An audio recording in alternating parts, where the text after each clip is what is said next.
आपको पता है 2025 ख़त्म होने वाले हैं। आज नवंबर स्टार्ट हो गया है, 1 नवंबर 2025। और ये धीरे धीरे 2 महीने भी कब निकल जाएंगे पता ही नहीं चलेगा। जैसे सितंबर निकल गया और हमें पता ही नहीं चला।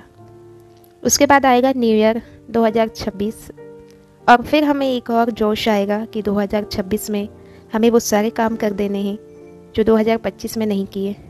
शुरू में तो बहुत ही जोश रहता है कि हम मोबाइल नहीं चलाएंगे, समय देंगे, अपने करियर पर फोकस करेंगे और बाहर कम ही निकलेंगे, ज़्यादातर हम अपने करियर पे फोकस करेंगे।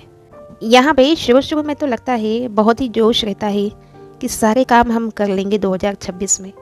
जो लोग हमें ताने देते हैं, हमें कहते हैं कि कुछ नहीं कर पाएगा या फिर कुछ करता ही नहीं है, तो हम सोचते हैं कि हमें भी कुछ करना है।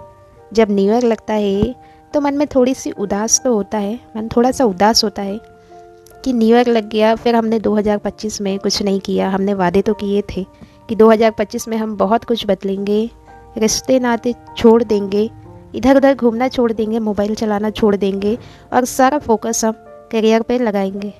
लेकिन जैसे जैसे दिन बीतता जाता है वैसे ही हमारे जो सपने होते हैं वो धीरे धीरे पीछे छूट जाते हैं और फिर धीरे धीरे ये साल भी निकल जाता है, बीत जाता है और फिर हमें पता ही नहीं चलता कि कब न्यू ईयर आ गया है। और जब न्यू ईयर आता है तो हमें पीछे की सारी वो बातें, वो सारी चीज़ें हमें याद आती है कि हमने फिर से एक साल बर्बाद कर दिया। हमने बहुत कुछ सोचा था लेकिन सब बर्बाद कर दिया। धीरे धीरे में जोश बहुत रहता है कि सारी चीज़ें कर लेंगे, पर जैसे जैसे वक्त बीतता जाता है हमें समझ में नहीं आता है कि हो क्या रहा है, या फिर कहीं ना कहीं हम अपनी लापरवाही के चक्कर में भी पीछे रह जाते हैं। तो इस बार एक बार फिर से हम प्रण लेंगे कि 2026 में हम वो सारी चीज़ें कर लेंगे।